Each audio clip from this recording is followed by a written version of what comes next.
우리가 예수님과 하나님과 친밀한 교제의 삶을 살기 위해서는 우리가 꼭 알고 있어야 될 것이 있다면 그것이 바로 내가 주님의 십자가로 인해서 사는 삶, 주님의 은혜로 내가 살아가고 있다는 삶, 이것을 늘 우리가 인식하고 살아가셔야 합니다. 내가 주님의 은혜로 살아가고 있다는 삶, 이것을 우리가 인식하기 위해서는 저와 여러분들은 늘 무엇을 의지하는 것을 배워가야 하냐면 예수 그리스도의 십자가를 의지하는 삶을 날마다 배워 가셔야 합니다. 그래야지만 우리가 이 땅에 살아가는 삶 속에서 승리할 수 있고 또 어떤 환경과 여건 속에서도 자유할 수 있습니다. 그래서 정말 저와 여러분의 삶 속에 어떠한 환경과 여건 또 상황 속에서도 내가 십자가를 의지하는 그러한 믿음 가지시기를 주님의 이름으로 축원합니다. 그래서 주님께서 주신 그 은혜로 우리의 삶 속에 늘 자유함을 누리고 치유함을 누리고 또 기쁨을 누리고 승리하는 삶을 누리며 살아갈 수 있으시길 원합니다. 그때 우리가 요한복음 6장에 보시면 예수님께서 가버나움에서 이제 가르치시는 내용들을 보면 디베다에서 뭘 하셨어요? 오병이어의 역사를 이루시고 가버나움으로 이렇게 배를 타고 오셨잖아요. 그리고 예수님께서 가버나움 회당에 들어가셔서 무엇을 가르치셨냐면 생명의 떡에 대해서 예수님께서 가르치셨습니다. 이 생명의 떡에 대해서 가르치실 때 예수님께서는 많은 사람들이 예수님을 찾아와서 이렇게 찾아왔을 때 예수님께서는 그들을 향해서 너희들이 나를 찾는 까닭은 표적을 본 까닭이 아니고 먹고 배부른 까닭이다 라고 말하면서 예수님께서는 자신이 생명의 떡이심을 말씀하셨지요. 자, 예수님께서 자신이 생명의 떡이심을 말씀하시면서 결코 사람이 이 떡을 먹어야, 즉 예수님께서 자신을 생명의 떡으로 말씀하시면서 이 떡을 먹어야지만이 영생할 수 있을 것이다 라고 말씀하십니다. 그러면서 예수님께서 이 생명의 떡을 이야기하시면서 그 떡을 뭘로 말씀하셨냐면 이것은 내 살이다 라고 말씀하시고 내 살이로다 라고 말씀합니다. 자, 이렇게 예수님께서 말씀하셨을 때 당시 유대인들은 다투어서 서로 말하기를 이 사람이 도대체 누군데 자기 살을 주어서 우리로 먹게 하겠느냐 라고 서로 이렇게 다툼이 일어납니다. 여기서 다툼이 일어났다는 의미는 무엇을 의미하냐면 서로 격한 논쟁이 일어난 거예요. 격한 논쟁이 일어났는데 어느 정도의 격한 논쟁이 일어났냐면 쉽게 표현하면 서로 욕설을 퍼붓는 논쟁이어요. 왜 욕설을 퍼붓는 논쟁이 유대인들 가운데 일어나기 시작했냐면 예수님께서 스스로가 자신이 하늘로서 내려온 떡이라 하시고 이 문제를 가지고 서로 욕설을 퍼붓는 그런 논쟁까지 비화되었습니다. 자, 그러면 왜 이렇게 유대인들이 예수님께서 이 자신이 생명의 떡 하늘로서 내려온 떡이라고 했을 때에 이 유대인들은 욕설을 퍼붓는 논쟁까지 비화됐느냐? 그것은요, 아직까지 유대인들의 마음속에는 예수님께서 하시는 말씀을 뭘로 해석을 하려고 해요? 물질적인 거예요. 예수님께서는 좀 영적인 부분을 말씀하고 있음에도 불구하고 유대인들은 예수님께서 하시는 말씀을 뭘로 받아들여요? 물질적인 걸로 받아들이는 거예요. 여러분, 우리가 한번 보세요. 저와 여러분들이 지금 제가 말씀을 설교를 하고 있고 여러분이 말씀을 듣고 계시잖아요. 말씀을 전하는 자와 듣는 자가 말씀을 들을 때에 우리가 어떻게 들으셔야 되냐면 말씀을 들을 때 그 말씀을 만약에 유대인들처럼 어떤 물질적인 것, 인간의 이성적으로 말씀을 듣게 된다면 결국 어떤 일이 벌어져요? 분명히 유대인들과 같은 논쟁을 하다 보면 그 논쟁이 격해지면 어느 정도가 돼요? 서로 간에 욕설을 퍼붓고 서로 비화시켜버려요. 그러한 일들까지 일어나게 될 것입니다. 이러한 상황을 예수님께서 보시고 예수님께서 뭐라고 말씀하셨나면 53절을 말씀한 것이 보실래요? 53절의 말씀에 보면 예수께서 이르시되 내가 진실로 진실로 너희에게 이르노니 인자의 살을 먹지 아니하고 인자의 피를 마시지 아니하면 너희 속에 뭐가 없다? 생명이 없다. 이렇게 예수님께서 말씀합니다. 자, 예수님께서 51절에 보시면 내가 줄 떡은 곧 세상의 생명을 위한 내 살이다 라고 말씀하셨잖아요. 51절 말씀에 보면. 근데 이 51절의 말씀을 더 확장시키셨어요. 51절에 내가 줄 떡은 곧 세상의 생명을 위한 내 살이로다 라는 51절의 말씀을 더 확장시켜서 53절에서 말씀을 하시는데요. 53절에서 예수님께서 말씀하실 때에 뭐라고 말씀하시냐면 생명을 얻기 위해서 두 가지가 꼭 있어야 된다고 말씀해요. 이 두 가지가 꼭 있어야 된다고 말씀하시는데 첫 번째가 뭐예요? 예수님의 살을 먹는 거예요. 이게 첫 번째. 두 번째는 뭐예요? 예수님의 피를 마시는 거예요. 자, 영원한 생명을 얻기 위해서는 자, 51절 말씀에 보면 예수님께서 이 떡을 먹으면 영생하리라. 내가 줄 떡은 곧 세상의 생명을 위한 내 살이다 라고 51절에는 말씀했어요. 근데 이 말씀을 더 크게 확장시켜서 53절에서는 이제 생명을 얻기 위해서는 두 가지가 있어야 되는데 한 가지는 살을 먹는 것과 또 하나는 피를 마셔야 되는 것이다 라는 사실을 여기에서 지금 말씀하고 있는 거죠. 그러면 우리가 보세요. 유대인들이 예수님께서 정말 자신이 생명의 떡이라고 말씀하시고 예수님께서 자신의 살을 먹지 아니하면 영생이 없다 라고 말씀하셨는데 이 문제로 인하여서 유대인들은 서로 다투었다. 즉 다시 말하면 논쟁이 일어나되 욕설을 퍼붓는 논쟁이 일어나고 있었잖아요. 근데 거기에다 덧붙여서 예수님께서는 내 피를 마시지 않고 영생을 얻을 수 없다 한 가지를 덧붙여서 말씀하신단 말이에요. 그러면 유대인들이 받아들이는 입장은 어쩌겠어요? 더 정말 이게 생각할 수 없는 그러한 나름대로의 정말 황당한 일이었을 것입니다. 자, 황당한 일이었을 것인데 오늘 여기 예수님께서 그러면 없다라고 말씀합니다. 53절의 말씀에 하반절에 보면 너희 속에 생명이 없다. 뭐가 없으면 살을 먹지 아니하고 피를 마시지 아니하면 결코 너희 속에 생명이 없다라고 말씀하셨는데 이 없다라는 말씀은 시대를 초월하는 진리의 말씀이에요. 즉 다시 말하면 이 말씀이 뭔 말이냐면 변치 않는다라는 의미인데 이 말은 예수님의 살을 먹지 아니하고 그 피를 마시지 않는 것은 영생을 얻을 수 없는 것은 그 시대나 오늘 시대나 동일하다는 사실로 없느니라 라는 말씀을 통해서 우리에게 가르쳐주고 있습니다. 그러면 예수님의 살과 예수님의 피를 무엇을 의미합니까? 그죠? 예수님께서 오늘 여기 말씀해 보시면 유대인들은 이 디베다에서 버리특다색과 물고기 2마리로 5,000명을 먹이고 12광주리를 낳는 사건을 염두에 두고 예수님이 없어지니까 어디까지 나왔어요? 가버나움까지 쫓아왔잖아요. 그리고 가버나움까지 쫓아온 목적이 뭐예요? 예수님께서 그들이 가버나움까지 쫓아온 그 많은 무리들을 향해서 너희들이 나를 찾는 까닭이 표적을 본 까닭, 즉 다시 말하면 오병이어 역사를 통해서 예수님은 자신이 누구심을 드러내신 거예요? 주님이심을 드러내셨어요. 표적이에요, 이건.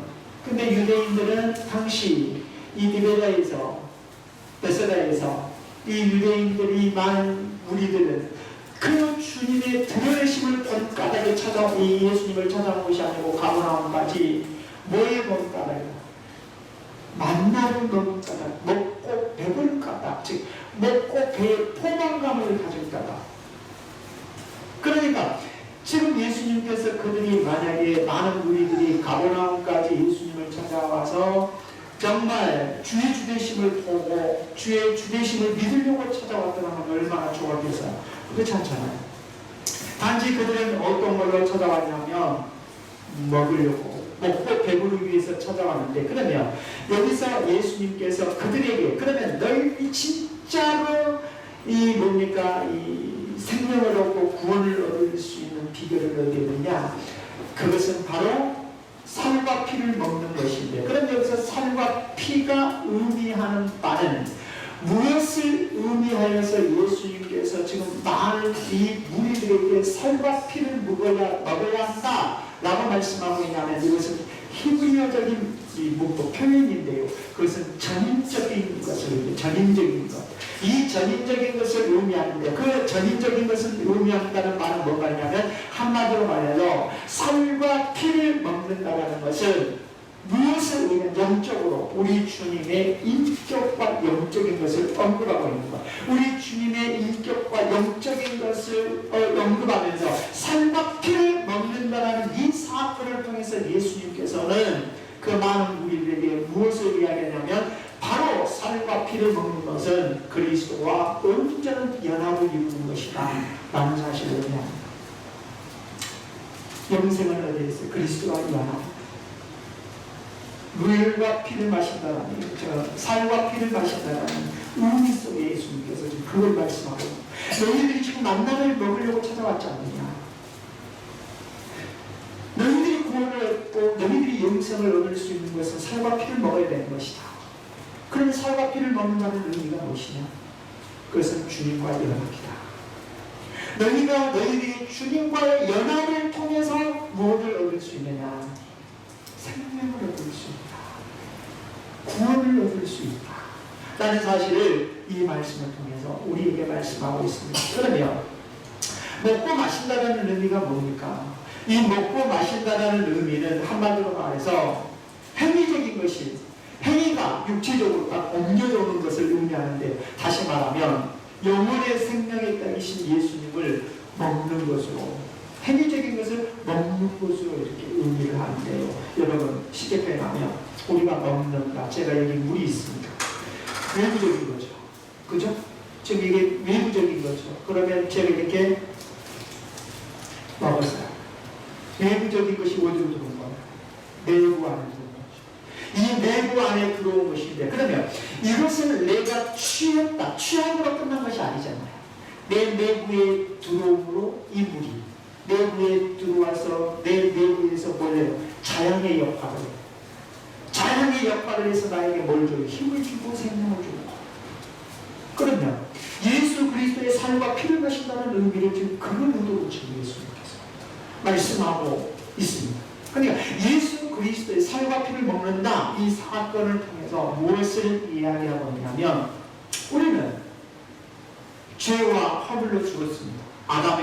첫사람 아담의 죄로 인하여서 우리는 죄와 허물로 죽었습니다. 그런데 죄와 허물로 죽었던 우리가 예수 그리스도의 십자가의 은혜, 구속의 사건을 우리가 온전히 받아들인다면, 그것이 바로 뭐가 되냐? 우리에게 받아들인다. 내가 먹는다는 의미인데, 그걸 받아들이면 결국 뭐가 되느냐? 그것이 나에게 힘이 되고 자양분이 되어서 나의 삶의 소망이 되고 생명이 된다는 의미로 지금 이야기하고 있는 거예요. 그러니까 우리가 예수 그리스도의 십자가를, 예수 그리스도께서 십자가를 통해서 우리를 구속하신 그 구속의 은혜를 내가 믿음으로 받아들이면 내 안에서 그것이 뭐가 돼요? 자양분이 되는 거예요. 남아있는 살아갈 수 있는 생명이 되게 하는 거예요. 그래서 결국 뭐냐면, 예수님께서 내 살과 피를 먹지 아니하면, 먹는 자에게는 생명이 있지만 먹지 않으면 뭐한다? 생명이 없다. 먹지 않는다라는 말은 뭐 말입니까? 예수 그리스도를 거부하는 거예요. 믿는다라는, 먹는다라는 것은 뭐예요? 받아들이는, 믿는 거예요. 그러니까 믿는 자에게는 생명이 있어요.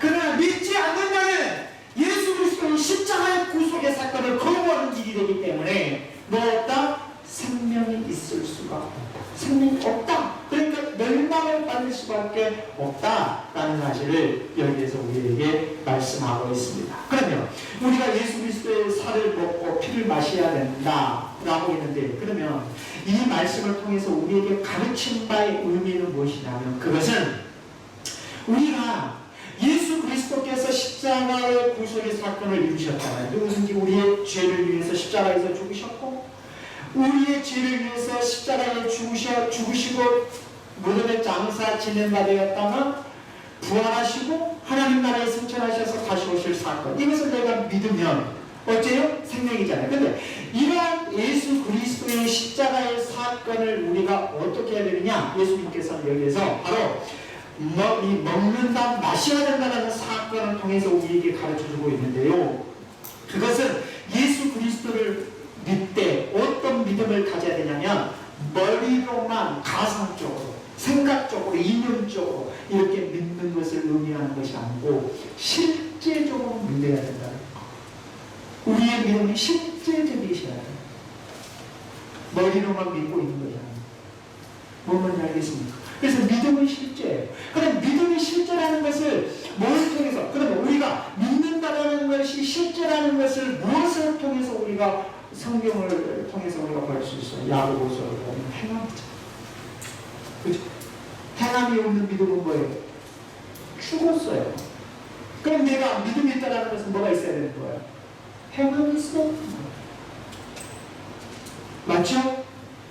우리가 교회를 다녀요. 말씀을 들어요. 말씀을 듣고도 그 말씀대로 살지 않는 자를 야고보서에서는 뭐라고 이야기해요? 거울을 보고 돌아서서 자기의 모습을 잊어버린 자라고 해요. 내가 거울 앞에 서서 자신의 모습을 봐요. 그럼 자신의 모습을 거울 앞에서 보면 더러운 데도 있을 것이고 옷 몇세도 고쳐야 될 부분도 있을 거고 자신의 모습을 정당하게 볼 수 있잖아요. 그래서 내가 스스로 거울을 보면서 뭔 생각을 해요? 아, 내가 어디를 고쳐야 되겠다, 머리를 빗어야 되겠다, 어디를 닦아내야 되겠다, 이 모습을 볼 수 있어요. 그런데 거울을 볼 때는 그런 모습을 봐요. 그런데 딱 뒤돌아서서 하나도 고치지 않으면 뭐예요? 잊어버린 자예요. 우리가 말씀 안에서 내 자신을 볼 수 있잖아요. 우리는 죄인이에요. 말씀을 들을 때는 우리는 마치 거울 앞에 사는 사람처럼 늘 이렇게 살아야겠다, 저렇게 살아야겠다 마음은 가져요. 그런데 뒤돌아서면 전혀 우리의 삶이 행함이 없어요. 행함이 없는 모습이 뭐냐? 그것이 바로 야고보서에 말한 것이에요. 거울을 보고 자신의 모습을 잊어버린 자와 같다. 그래서 우리의 믿음은 어떤 믿음을 가지셔야 되느냐? 행함이 있으셔야 돼요. 뭘로 저와 여러분의 믿음을 증명하시겠습니까?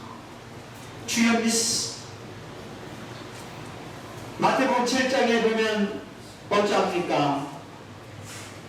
예수님께서 둘씩 전도, 70명을 전도에 파송한 분이죠. 돌아오죠. 전도의 보고를 받으세요. 주의 이름으로 귀신도 떠나가니까 주의 이름으로 이적도 일어나니까 이렇게 막 보고를 해요. 그때 예수님께서 그 보고하는 자들에게 뭐라고 해요? 주여 주하는 자마다 다 천국에 들어갈 것이 아니고 아버지 뜻대로 행하는 자가 하나님 나라에 간다고 이야기해요. 믿음은 뭐냐? 실제입니다. 아멘하면 해야 되지 않겠습니까? 지치셨어요? 더위에 지치셔서 아멘 안 나옵니까? 믿음은 뭐라고요? 실제예요. 믿음은 우리의 삶의 실제예요. 가상적인만 아니에요. 우리가 듣고만 끝나는 것이 믿음이 아니라 믿음은 실제예요. 그것을 이 몸과 살을, 그러니까 몸을 먹지 않고 살을, 피를 마시지 않는 것, 이것을 비유로 해서 예수님께서 지금 우리에게 말씀하고 있어요. 사랑하는 믿음의 성도 여러분, 예수님께서는 신화적인 인물이십니까? 가상적인 인물이신가요? 어떤 정신적인 개념으로 내가 생각해야 할 그런 인물로 예수님을 생각하고 계셨나요? 아닙니다. 예수님은 실제로 사셨습니다. 예수님은 실제로 하나님이십니다. 하나님께서 인간의 몸을 입고 이 땅에 성육신하셨습니다. 실제로 계셨던 분입니다. 그 실제 되신 예수 그리스도를 저와 여러분은 실제로 믿는 그 믿음을 가지셔야 합니다. 그것이 우리의 신앙의 본질이 되어야 되는 거죠. 예수님은 누구세요? 예수님은 여러분 누구라고 믿고 있습니까? 예수님은 하나님이십니다. 하나님이신 그 예수님께서 그럼에도 불구하고 어째요? 자기를 낮추셨어요. 자기를 낮추시되 어떻게 낮추셨어요? 인간의 몸을 입고 이 땅에 오면서 십자가 이후에 죽기까지 자신을 낮추셨습니다. 십자가 이후에 죽으시고 그리고 예수님께서 무덤에 묻히셨다가 3일 만에 부활하시고 하나님 나라에 승천하시고 지금 뭐하고 계세요? 하나님 우편에 앉아 계시고 그리고 마지막 때였지 세상에 심판하실 심판의 재판장으로 우리 예수님이 있다는 것을 알아야 합니다. 그래서 우리는 결국 어떻게 해야 되냐, 이 주님을 저와 여러분들은 반드시 어떻게 믿어야 되냐, 가상 어떤 우리가 생각할 때 신화적인 이게 아니고 실제로 믿는 믿음을 가지셔야. 오늘 여기 53절 말씀을 다시 한번 보실래요? 예수께서 이르시되 내가 진실로 진실로 너희에게 이르노니 인자의 살을 먹지 아니하고 인자의 피를 마시지 아니하면 너희 속에 먹었다 생명이 없다 라고 말씀합니다. 이것은 우리 주님의 존재의 확실성을 이야기하고 있는 것.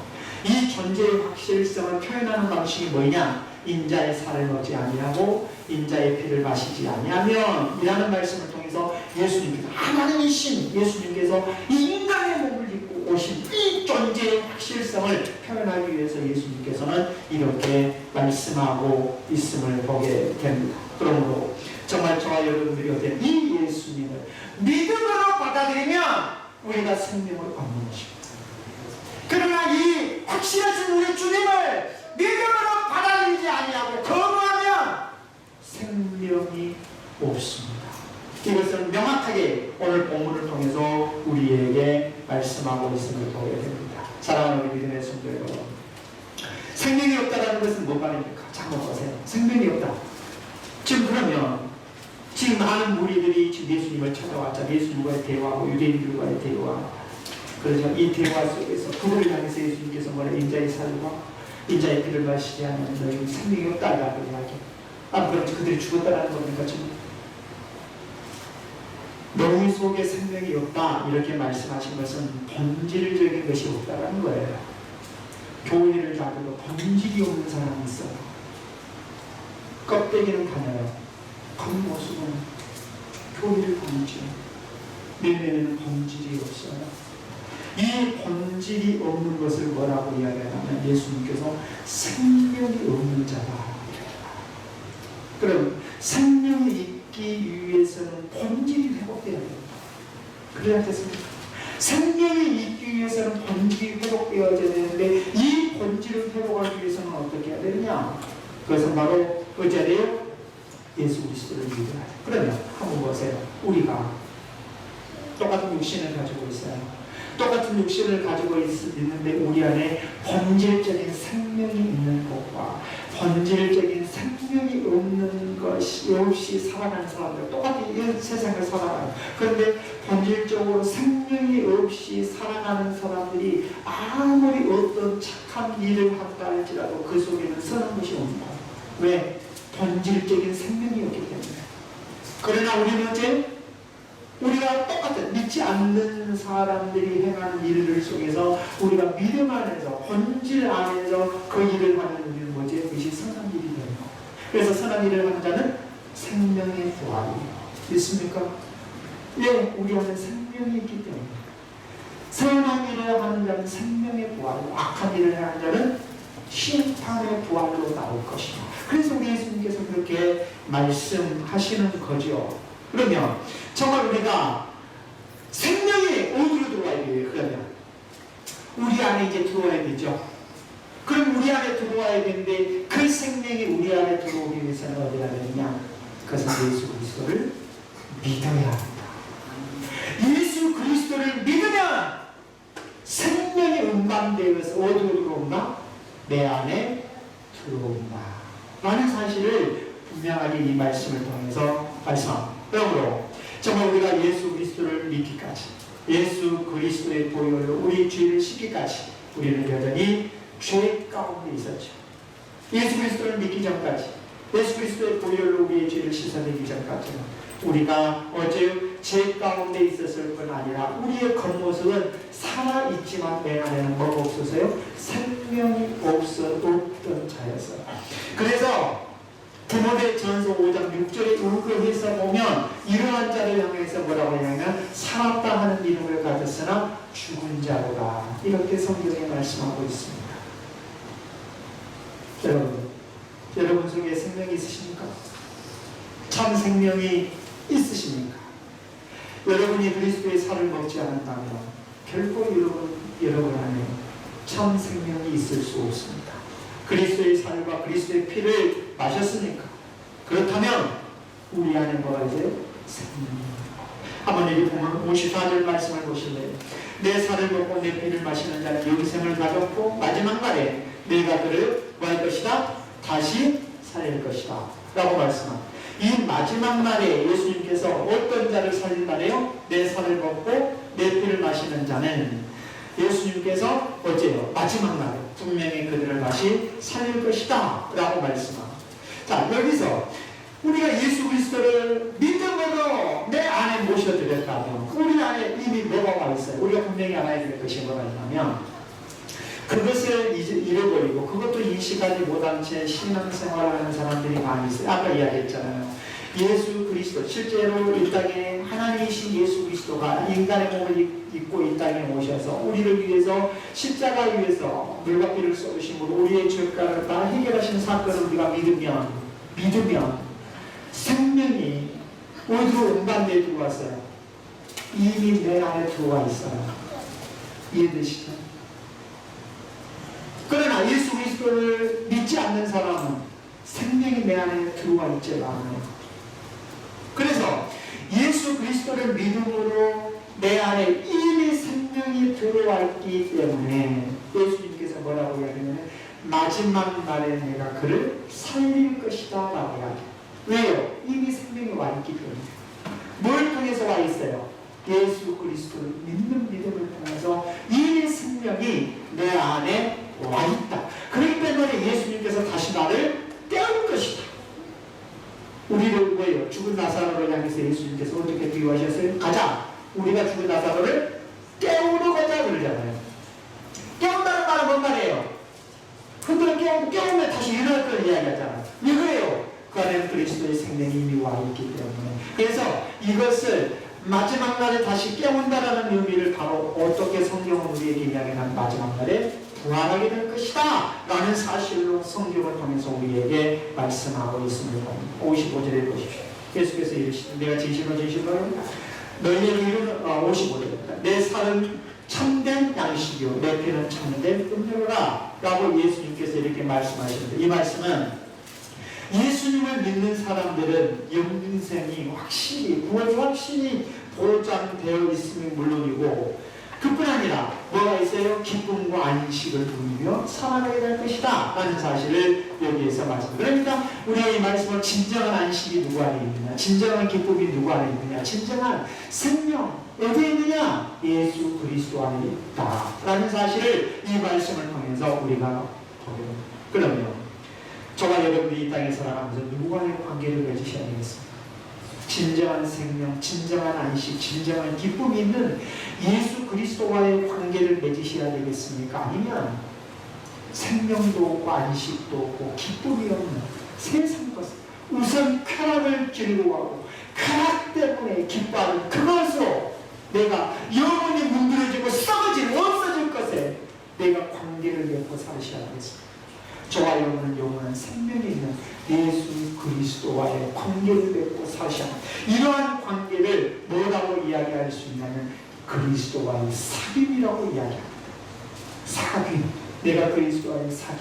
오늘 여기 56절 말씀을 보면 내 살을 먹고 내 피를 마시는 자는 내 안에 거하고 나도 그 안에 거하나니 여기서 뭘 이야기하고 있어요? 이 요한복음 17장 11절 말씀해 보시면 아버지와 아들이 하나이듯 이렇게 표현하거든요.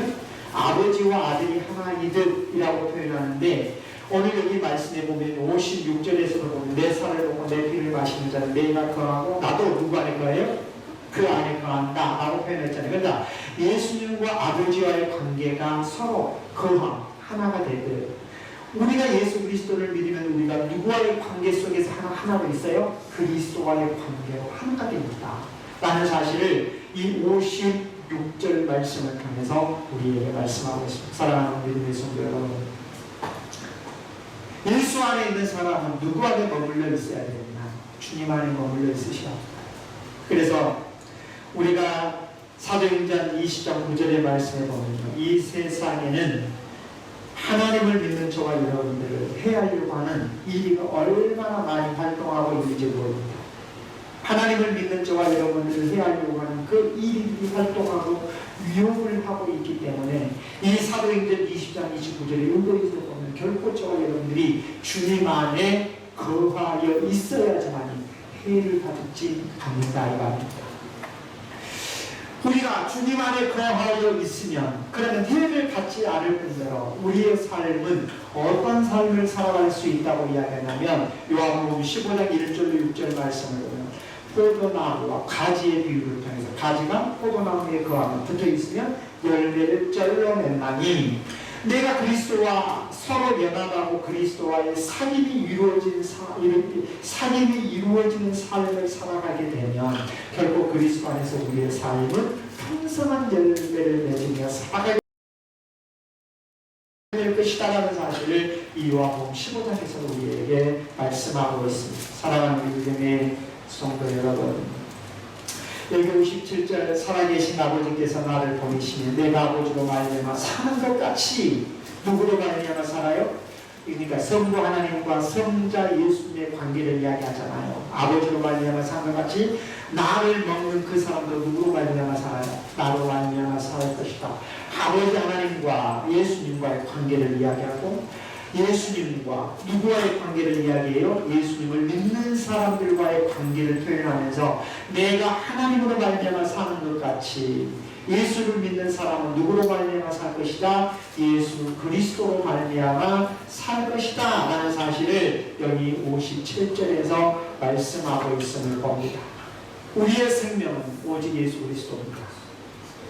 우리의 생명 되신 그리스도, 이 예수 그리스도 안에서 저와 여러분들이 관계를 맺고 믿음으로 살아갈 때에 어쩌냐? 우리는 아름다운 삶의 열매를 맺어갈 수 있습니다.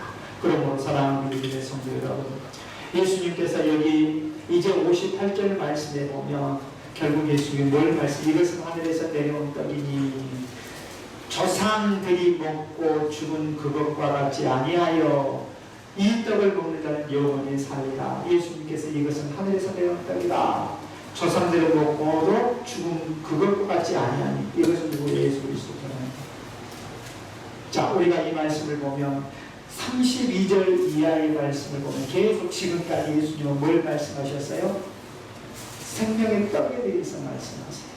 그러면 오늘 여기 58절 말씀에 보면 32절 57절까지 말씀한 내용을 다시 한번 딱 요약해요. 한마디로 딱 요약을 해요. 그것이 58절이에요. 58절로 딱 요약해서 말씀하시는데 그것은 뭐라고 이야기하냐면 그것은 예수님께서 자신이 하늘로서 내려온 떡이다. 그러면서 다시 자신을 무엇과 비교를 하냐면 구약의 이스라엘 백성들이 출애굽에서 광야에서 먹었던 만나와 비교를 했어요. 자, 만나와 비교를 하는데 만나는 구약 이스라엘 백성들이 먹어도 죽었어요. 만나는 결코 뭐냐면 인격체이자 비물질적 비인격체예요. 근데 예수 그리스도는 인격체예요. 구약에 이스라엘 백성들은 만나를 먹어도 죽었지만 그러나 이제 예수 그리스도를 믿는 자는 어떠한 말이에요? 영원히 살 것이다. 그러니까 이 말씀을 놓고 보세요. 지금 이 이스라엘 이 유대인들이 예수님을 찾아온 이 가버나움까지 찾아온 목적이 뭐예요? 마치 구약의 이스라엘 백성들이 광야에서 먹었던 만나를 먹었던 거죠. 즉 디비나에서 그들이 500일을 통해서 떡을 먹었던 거죠. 그 물질적인 떡, 이것이 자기들에게 영원한 생명을 주고 자신들에게 어떤 기쁨을 줄 것 같지만 예수님께서는 그게 아니고 너희들이 영원한 생명을 얻기 위해서는 하늘에서 내려온 살떡이신 누구? 예수 그리스도의 살과 피를 막아야 합니다. 즉 믿어야, 믿으면 결국 너희에게 뭐가 있을 것이다? 영원한 생명이 있을 것이다 라는 사실을 여기서 말씀합니다. 그러면 예수 그리스도 자신이 생명의 떡이라고 이야기하신 것과 구약에 이스라엘 백성들이 먹었던 만나와 근본적인 차이가 있어요, 없어요? 있어요. 그죠? 구약의 만나는 먹어도 죽었잖아요. 그러나 이제 예수님께서 자신을 생명의 떡이라 이야기하시므로 결국 그 살과 피를 마시는 자는 영원히 살 것이다 라고 말씀하고 있습니다. 그러면 결론적으로 우리가 영원히 사는 일은 뭐예요? 예수 그리스도를 믿는 것밖에 없습니다. 아셨죠? 예수 그리스도를 믿는 것만이 우리가 영원히 구원을 누립니다. 예수 그리스도 외에는 없습니다. 이것을 명확하게 지금 오늘 본문을 통해서 말씀합니다. 저와 여러분들이 구원을 얻는 길이 어디냐면 예수 그리스도를 영접할 것입니다. 예수 그리스도를 영접할 때 어제 우리가 영원한 생명을 얻을 수 있는 것입니다. 이것을 살과 피를 통해서 우리에게 말씀하는 것입니다. 사랑하는 믿음의 성도 여러분, 그렇다면 우리가 뭐에 대해서 배고파야 되겠습니까? 지금 오늘 이 가버나움까지 찾아왔던 그 많은 분이들 단지 육신의 배고픔만 생각했어요. 근데 예수님께서 하늘에서 내려온 산떡을 이야기하면서 그것이 생명의 떡이라고 이야기합니다. 진정 그런 우리가 배고파야 할 것은 무엇에 대한 배고픔이 있으셔야 돼요? 영적인 배고픔이 있으셔야 돼요. 영적인 배고픔. 영적인 배고픔을 누리지 못하고 영적인 배고픔을 느끼지도 못하고 육신의 배고픔만을 쫓아다니는 이 무리들, 오늘 본문에 나오는 무리들과 내 모습을 보면서 세상적인 배고픔에는 허덕이면서 그거에 대해서는 열정적이면서 그거에 대해서는 배고파하면서 과연 내가 영적으로 얼마나 배고파하며 주님을 찾고 있는지 오늘 이 시간 자신에게 물으십시오. 내가 영적으로 주님 얼마나 배고파하고 있습니까? 얼마나 주님을 찾고 있습니까? 오늘 이 물음 앞에 저와 여러분들이 스스로 답변해 보시라. 그리고 내가 앞으로 무엇의 배고픔을 느끼며 추구하며 살아가야 할 것인가를 마음속에 다짐해 보시기를 주님의 이름으로 축원합니다. 걸어가신 아버지